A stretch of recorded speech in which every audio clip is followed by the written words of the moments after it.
reproductivos para la modificación de la Ley 25.673, Programa Nacional de Salud Sexual y Procreación Responsable. Previo a que los senadores y senadoras debatan en comisión, le daremos la bienvenida a la legisladora Soledad Díaz García, quien hará uso de la palabra a continuación. Pedimos por favor que en esta instancia tengan los micrófonos apagados por una cuestión de organización. Legisladora, usted tiene 10 minutos para hacer uso de su palabra.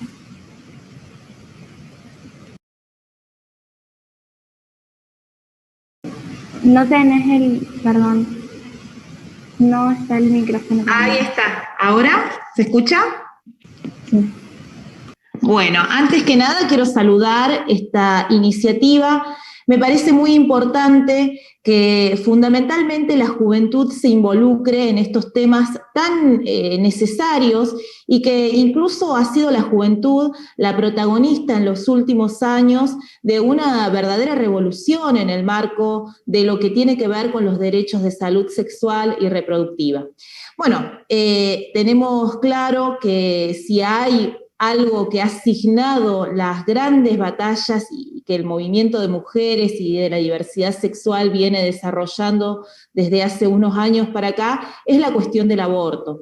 Pero sin duda, este derecho no se presenta como una novedad, sino que por el contrario, el movimiento de mujeres hace más de 40 años viene batallando por el acceso al derecho al aborto legal, seguro y gratuito en la Argentina, y lo ha hecho con los mecanismos que ha tenido a su disposición. En la Argentina se desarrollan encuentros nacionales de mujeres hace 35 años, tenemos una campaña nacional por el derecho al aborto que ha decidido también dar una batalla en el terreno parlamentario, y en ese sentido la conformación de este proyecto de ley que se ha presentado y que ha sido, bueno, muchas veces cajoneado en el Congreso de la Nación y que tuvo por primera vez discusión en el año 1918, generando una enorme movilización popular, porque hay que decir que más allá de romper las fronteras del debate parlamentario, rompió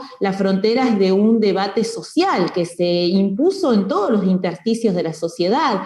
2018 tuvo como protagonistas una marea verde caracterizada por su amplia composición de pibas, de una juventud que llevó el debate a los colegios secundarios, que instaló también el reclamo de la educación sexual laica, científica en las escuelas, no solamente en las escuelas laicas y públicas, sino también en las escuelas confesionales, donde se presenta el mayor obstáculo para este derecho.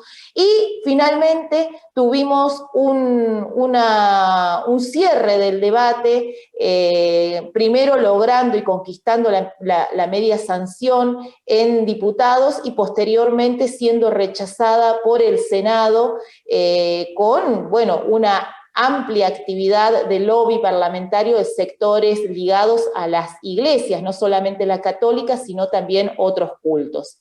Yo debo decir que este debate, que si se quiere sacó del tabú la clandestinidad del aborto y colocó en la agenda un problema que no solamente entendemos como una cuestión de salud pública, sino también fundamentalmente romper con la regimentación que se impone hacia el interior de las familias trabajadoras y fundamentalmente hacia las mujeres por parte de una institución regimentadora de la vida social que es la Iglesia. Una Iglesia que está en permanente contacto con el gobierno, incluso constituyendo un doble poder hacia el interior de los estados.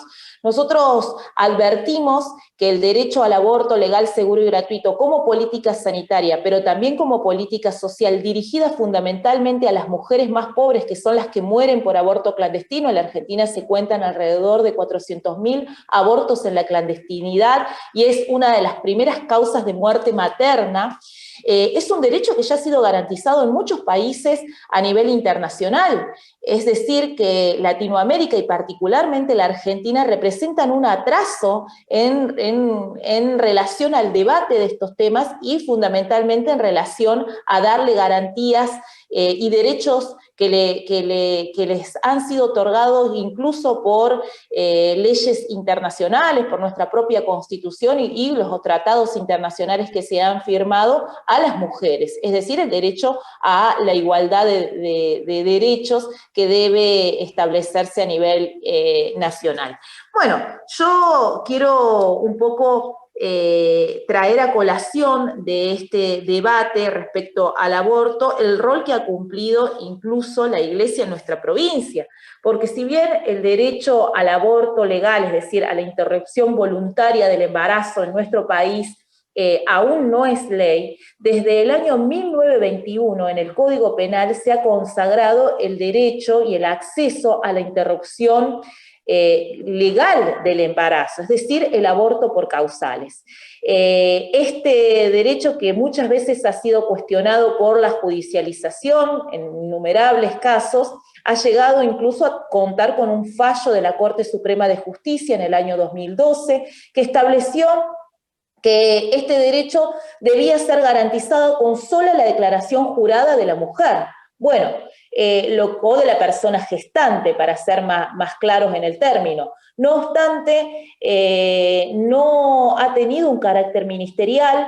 De todo el país, solo 9 provincias han adherido a un protocolo nacional de abortos no punibles que se establece según los lineamientos de este fallo de la Corte Suprema, el fallo FAL de 2012, y tenemos a una provincia como la de Córdoba, que cuando intentó establecer una guía práctica para establecer este derecho en los hospitales públicos, recibió como respuesta un recurso de amparo presentado por una ONG muy ligada al gobierno, a la Iglesia, y que incluso tiene banca parlamentaria en la legislatura. Bueno, no obstante, hay que destacar que no ha sido el primer recurso de amparo que se ha presentado. La provincia de Córdoba concentra la mayor cantidad de recursos de amparo y acciones judiciales en contra de derechos y garantías consagrados por la Ley de Salud Sexual y Procreación Responsable, establecida en esta ley nacional que se votó en el Congreso en el año 2012. Es decir, que el principal obstáculo a este derecho y a que se cumpla con esta ley ha sido, en términos políticos y en términos judiciales, las organizaciones no gubernamentales ligadas a la Iglesia. Córdoba se ha convertido prácticamente en una usina de obstáculos a estos derechos, no solamente en el aborto no punible, sino también en el caso del reparto de anticonceptivos gratuitos en los dispensarios, centros de salud, hospitales públicos, algo que está consagrado en la Ley de Salud Sexual y Procreación Responsable. Se ha atacado también judicialmente el derecho a el acceso a la píldora del día después, el método de prevención del embarazo no deseado, como es el DIU, el dispositivo intrauterino. Todos estos mecanismos de anticoncepción han sido permanentemente obstaculizados por medidas judiciales que han desarrollado sectores de la Iglesia. Entonces, bueno, si uno parte de eso y teniendo en cuenta que en la Argentina nos encontramos ya en el marco de una cuarentena que ya lleva alrededor de 5 meses y en el que el confinamiento ha hecho que se profundice inclusive la situación de las mujeres y el aborto en la clandestinidad, fundamentalmente de las mujeres pobres. Ya tenemos casos de muertes de mujeres en la clandestinidad del aborto en todo el país. Tenemos la situación de las niñas madres, que no es un problema menor, inclusive si tenemos en cuenta que la Argentina en el ranking mundial ocupa el 2º lugar después de África de embarazo adolescente y de embarazo infantil. Un reciente caso en la provincia de Corrientes de una niña de 11 años que fue obligada a continuar con su embarazo hasta la semana 38 y expuesta a una cesárea con todos los riesgos que eso implica, y lógicamente producto de una violación, nos plantea a nosotros la necesidad del debate respecto a este tema como una cuestión urgente.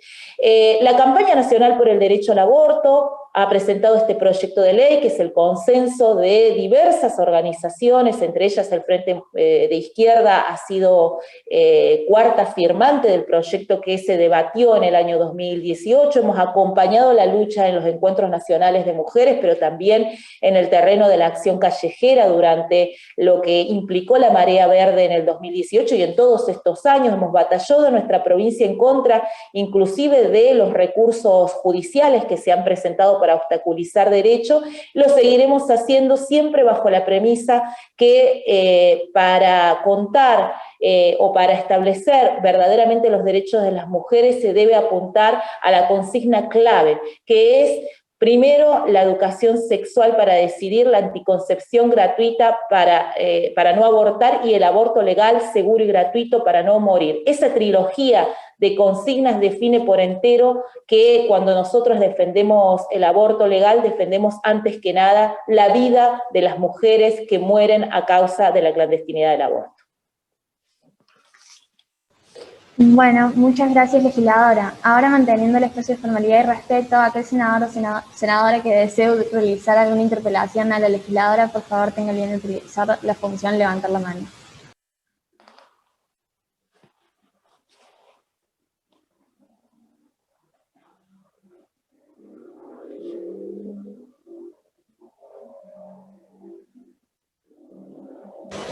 El senador Díaz del San Luis tiene uso de la palabra.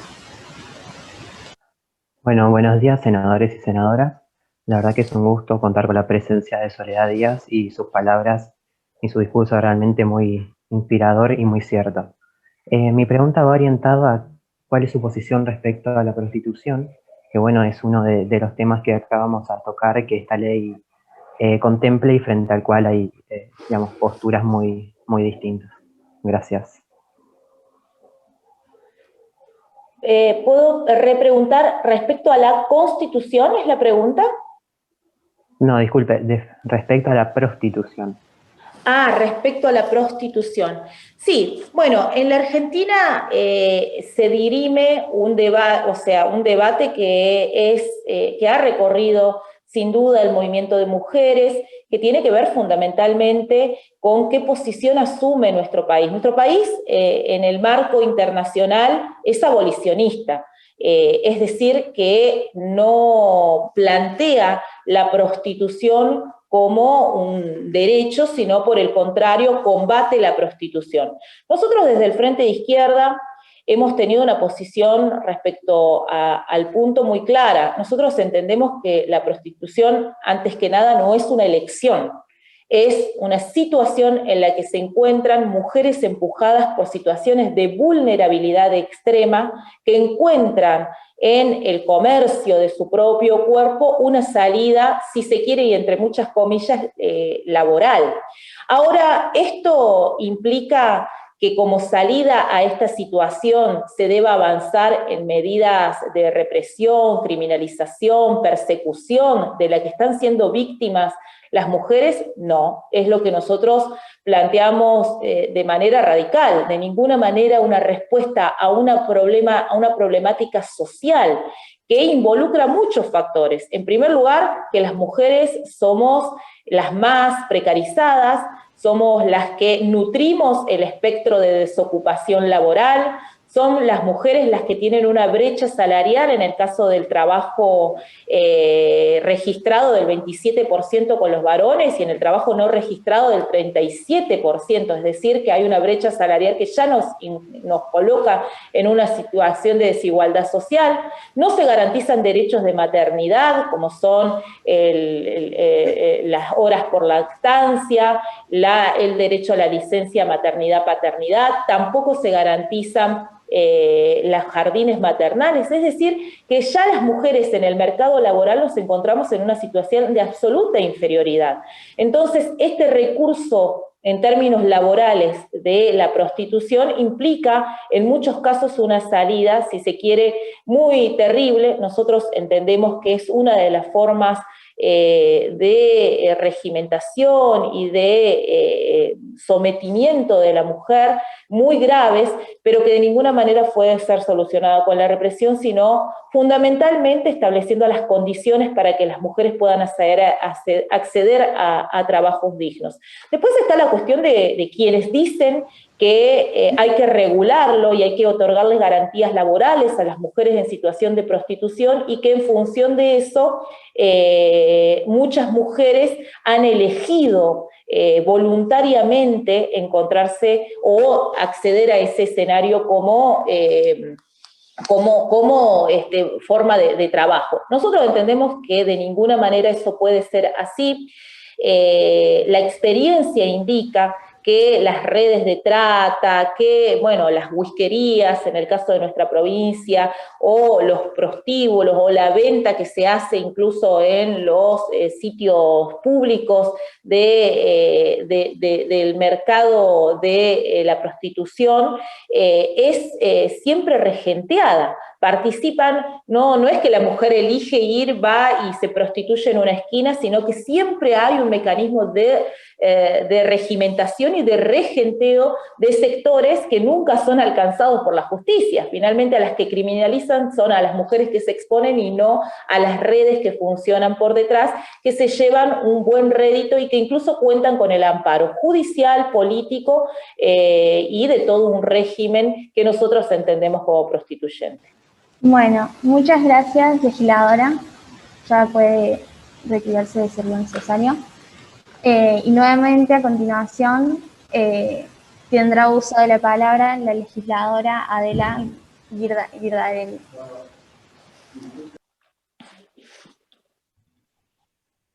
Bueno, buenos días. ¿Ya puedo comenzar? Sí, tiene uso de la palabra. Buenos días a todos, todas y todes. Un gusto poder estar participando en este momento. Gracias por la palabra, señora presidenta. En principio, yo sé que no es lo que nos reúne hoy, pero en principio me gustaría proponerle un cambio de nombre a la comisión que incluya a la diversidad que nos compone a las mujeres y no mantenerlo como un concepto acabado, uniforme, estático, sino en algo que está construyéndose continuamente y rompiendo además con el cisexismo, incorporando a las mujeres travestis y trans. Dentro de ese esquema, y a los fines de fortalecer la promoción de medidas que garanticen niveles crecientes de autonomía y ejercicio de una sexualidad sin discriminación, coacción o violencia para las mujeres, entendemos que es necesario generar no solo campañas de concientización, sino de sensibilización, dado que desde una perspectiva individual permitiría a las mujeres la toma de decisiones libres e informadas en el ámbito de la salud sexual y reproductiva. Decisiones que van a estar libres de violencia, discriminación y estereotipos. En este aspecto, es de suma importancia que la implementación real y efectiva de la ESI sea de manera federal en el ámbito de la educación pública y privada en todos los niveles, y que está estrechamente ligada al tratamiento de la modificación de la ley que hoy están debatiendo. Debemos contemplar la autonomía de las mujeres como el derecho a decidir libremente nuestra participación en procesos sociales y electorales, ocupando puestos de toma de decisión, trabajando colectivamente para superar las desigualdades sociales y de género. Por eso el Estado debe cumplir un rol activo acompañando este proceso, garantizando medidas que, por ejemplo, se hacen sumamente necesarias, como pensar, ¿por qué no?, en la articulación con la aplicación de una ley Micaela en la salud, que pueda atravesar a todos los niveles de la salud, que nos permitirá la desestigmatización y el señalamiento descalificador de las prácticas sexuales, sin que los agentes de salud presupongan implícitamente en las consultas médicas una elección heteronormativa o cisgénero, y además pensando en poder superar de una buena vez la violencia obstétrica que ahora suma a nuevos cuerpos gestantes. Por eso también es fundamental garantizar la distribución de métodos anticonceptivos y barreras protectoras femeninas de manera gratuita, como sucede con los profilácticos, asegurando que exista disponibilidad en ambos métodos, no solo en las instituciones públicas, sino también en farmacias, en boliches, en los baños de los restaurantes y en lugares de paso frecuente para las juventudes, quienes vienen liderando las cifras de contagio de ITS entre los 15 y 24 años. Necesitamos repensar también nuevas medidas que protejan y dejen de afectar económicamente a las mujeres por su género, como es en gran medida el impuesto rosa, donde las mujeres terminamos pagando un 15% más por los mismos productos que utilizan los hombres, mientras que ganamos un 35% menos en nuestros salarios. Cabe resaltar también, señora presidenta, que este acceso diferenciado no solo podemos observarlo en los productos de higiene y de cuidado femenino, indumentaria, etc., sino también en los juguetes que en las niñeces se asignan directamente a nuestro género. La falta de información y el acceso a la protección para parejas no cis o sin falo deben ser una prioridad, ya que la población más afectada por VIH, SIDA e ITS está dentro de ese colectivo, entendiendo que el grupo más vulnerable son las mujeres trans, con una prevalencia de un 35%, mientras que los hombres que tienen sexo con hombres, un 15%.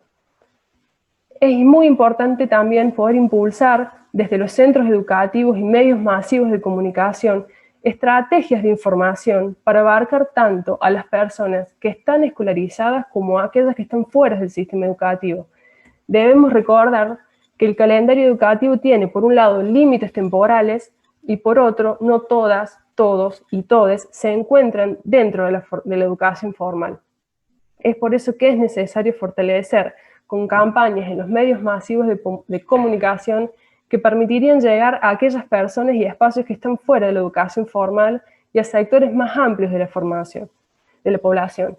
En ese sentido, el conocimiento de los métodos anticonceptivos como uso correcto de los mismos va a contribuir a poseer una mayor planificación de reproducción sexual y al mismo tiempo disminuir las tasas de diversas enfermedades de transmisión sexual. Con respecto a los cuerpos gestantes, también deben tener una garantía de atención integral durante el embarazo, parto y puerperio, tanto en las familias heterosis, homosexuales o transparentales, como en aquellas que decidan hacerlo sin necesidad de una pareja.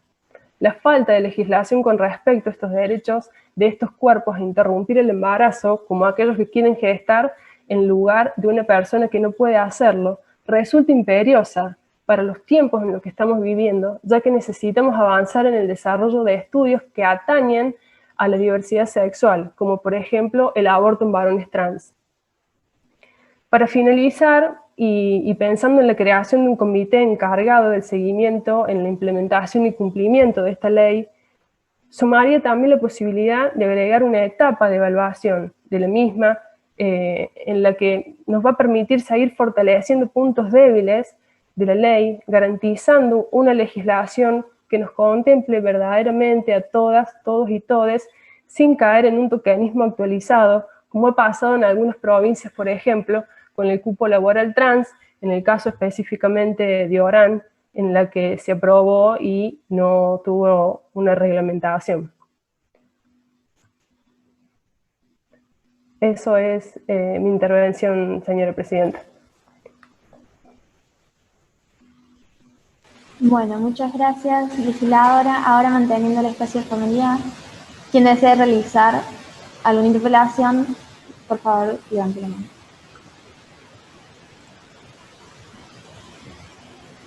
Senadora Agancín, tiene uso de la palabra. No tiene el micrófono prendido, senadora.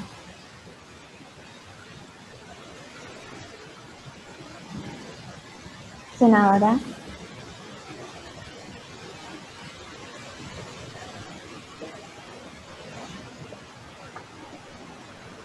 Senadora, no tiene el micrófono prendido, no lo estamos escuchando. Bueno, buenos días a todos, todas, todes.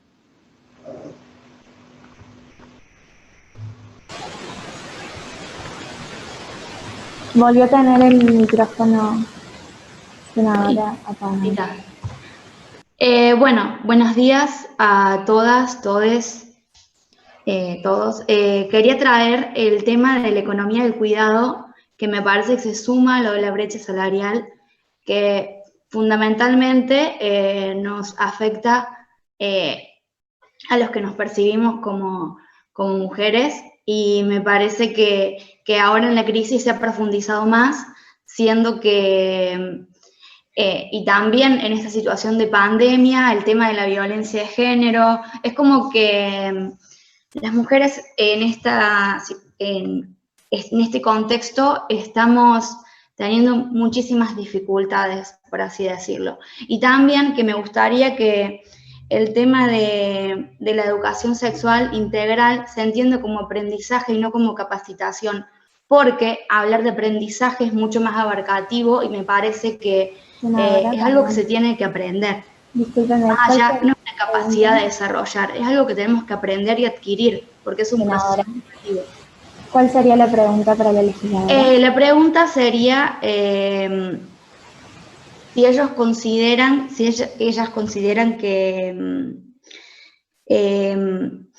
que bueno, que de alguna manera, obviamente que acá está atravesado por la variable de género, ¿no? O sea,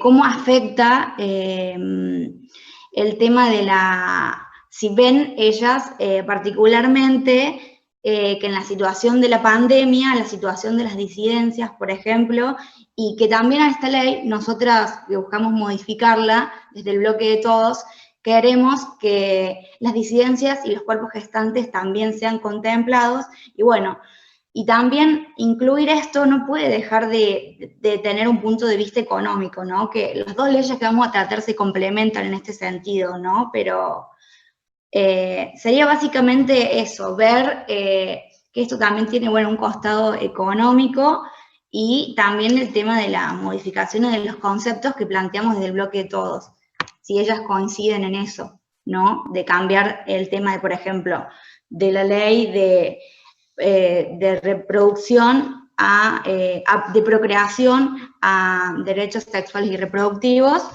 y el tema de contemplar de nuevo el tema de la variable económica.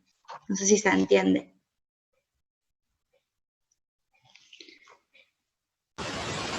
Sí, senadora Avancini, se entiende. ¿Cómo le va? Claramente. ¿Cómo le va? Un gusto verla. Bueno, vale. Sí, por supuesto que sí. Por lo menos desde mi posición adhiero a lo que están planteando en cuanto a esa modificación. Me parece que es una ley que es necesaria que se modifique y que se revea, sobre todo en la cuestión de reproducción, no de procreación, y además tener en cuenta a las personas que tampoco tienen la necesidad de reproducirse, digamos. Eso también es importante que lo podamos tener en cuenta, que podamos abrirlo. Por eso yo en principio pedí a lo mejor a la presidenta el cambio de nombre de la comisión, para justamente tener en cuenta otros aspectos y que no sea la mujer hetero quien siga abarcando los espacios de decisión, porque si no las mujeres seguimos entre nosotras mismas sin poder equilibrarnos y sin poder trabajar de manera mancomunada para llevar adelante esta lucha que nos atraviesa a todas. Y con respecto al tema de presupuesto, sí, me parece absolutamente necesario que se vuelvan a rever sobre todo los impuestos que debemos pagar las mujeres por nuestro género. En algunos países, en algunas gobernaciones, se está proponiendo algunas multas a marcas que puedan que eleven cuando hay una similitud con los elementos que utilizan los hombres.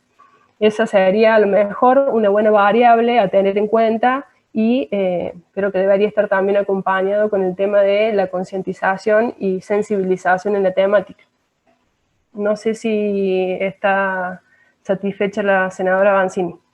No, sí, totalmente satisfecha. Bueno, muchas gracias, senadores y legisladores. A continuación, vuelven a tener la palabra los senadores para interpelar a la legisladora. La senadora Pacerini tiene la palabra.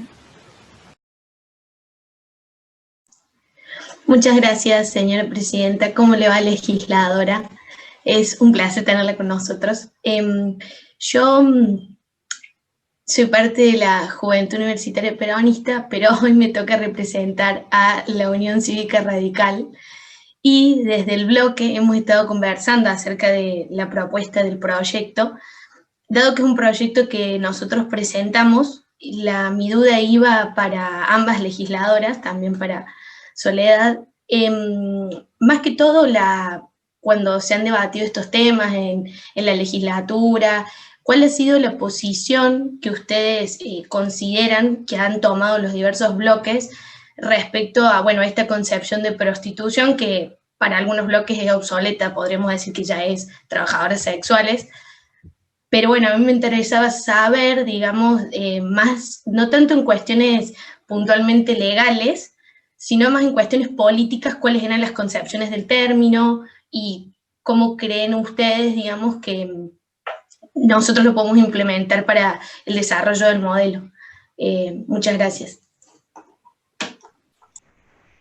Gracias, senadora Paserini. Bueno, no veo a la otra legisladora, pero por lo menos hasta el momento no es algo que hayamos tratado en la legislatura, no es algo que se haya propuesto, no he visto ningún proyecto que haya ingresado, a lo mejor la legisladora Díaz García lo ha hecho. Yo la verdad que sigo bastante de cerca esa temática, en general todo lo que tenga que ver con la mujer, ¿no?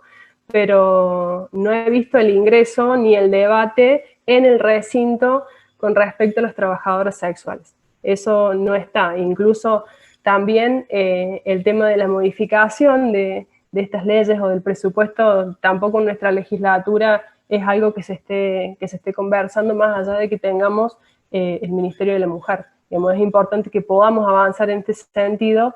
Me parece fabuloso lo que ustedes plantearon, particularmente en la modificación de estas dos leyes, porque puede servirnos como un antecedente también a nosotros para poder proponerlo y entender por ahí en algunas otras generaciones, en las que mayormente está compuesta nuestra legislatura, que es necesario que podamos avanzar, que podamos actualizarnos, como así decirlo, digamos, para poder contener a todas las juventudes, a las niñeces y también a los adultos y adultas que hoy en día son distintas las concepciones a las que teníamos anteriormente. Es necesaria una actualización y creo que este paso que están dando todos, todas y todos ustedes nos va a servir de muchísimo como experiencia también a los y las legisladoras que estamos participando de esta gran convocatoria. Muchas gracias. Bueno, muchísimas gracias, senadores y legisladoras. La legisladora anterior se tuvo que retirar ya que el periodo caducó, tienen un rato para presentar y luego se van. Y el momento de interpelarlo era antes. Si hay alguien más, algún senador que desea hacer uso de la palabra.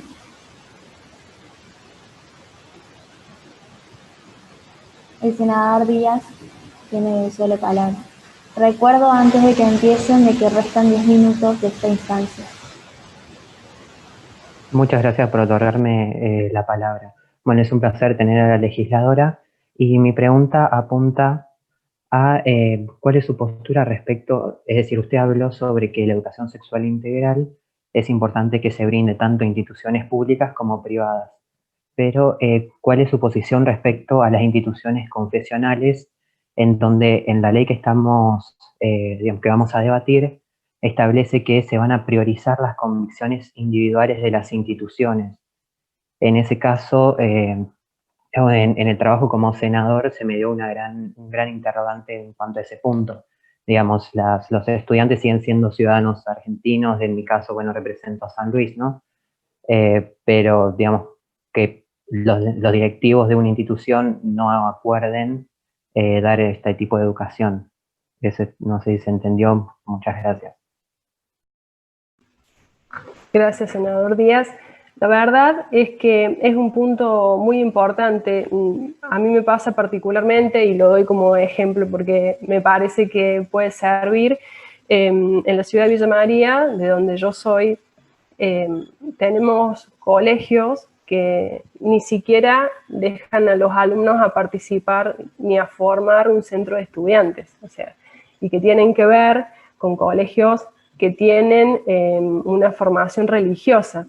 Entonces, imagínate que lo complejo de poder permitirle a los alumnos, como vos decís, que son y siguen siendo, digamos, ciudadanos más allá de la institución a la que puedan estar formándose, ni siquiera tienen la posibilidad en esas instituciones de formar un centro de estudiantes para reclamar sus derechos. Yo creo que es un tema muy complejo y que no va a dejar de serlo hasta que la Iglesia y el Estado sean asuntos muy separados.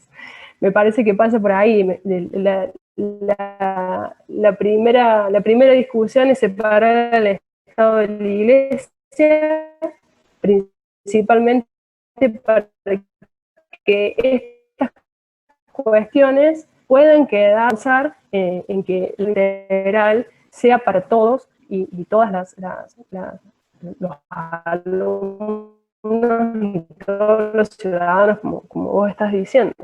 Pero me parece que va a ser algo bastante complejo la división de la Iglesia y el Estado. Bueno, muchas gracias a todos los presentes. Muchas gracias a la legisladora por el uso de palabra.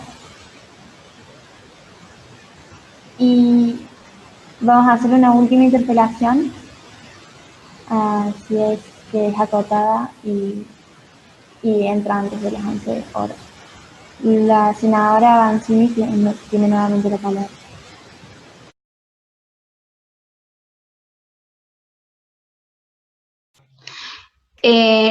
Recién el compañero planteó eso y el senador de la provincia de San Luis, y bueno, retomando el caso en la provincia de Río Negro que estoy representando, nosotros tenemos dos posturas así, hay una gran tensión entre la educación sexual integral, la educación sexual con perspectiva de género y educación para el amor, ¿no? ¿Cómo entraría el tema de la libertad de cátedra del docente, ¿no?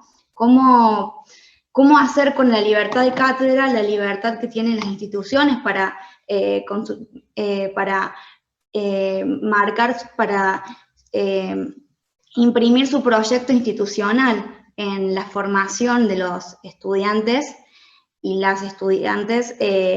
¿Cómo se resolvería el tema para usted de la libertad de cátedra con una ESI con perspectiva de género? Porque si ya le proponemos una perspectiva al docente, ¿en dónde queda la libertad de cátedra?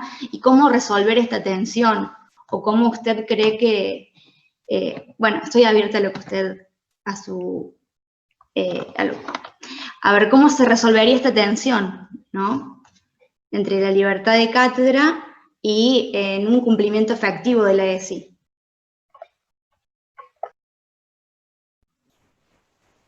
Bueno, senadora, la escuché medio bastante entrecortado, pero bueno, más allá de que usted le pueda dar la posibilidad, o como decía, de formación, creo que cada uno de todos los que estamos acá tenemos una subjetividad que va más allá de cualquier tipo de formación. Uno se va a expresar a partir de dónde está situado, digo.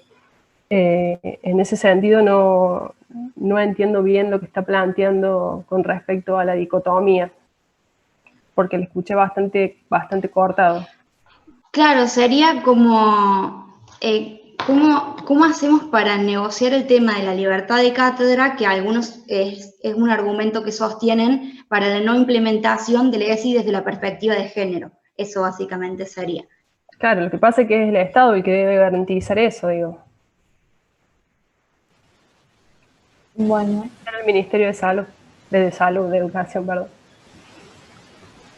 Bueno, muchísimas gracias por todos los aportes y por todas las preguntas. Muchísimas gracias por las palabras al legislador y senadores. A continuación, vamos a entrar en un cuarto intermedio hasta las 11 horas, el cual tiene con el objeto de crear nuevamente que vuelvan a la sala común. Así que el cuarto intermedio ha comenzado.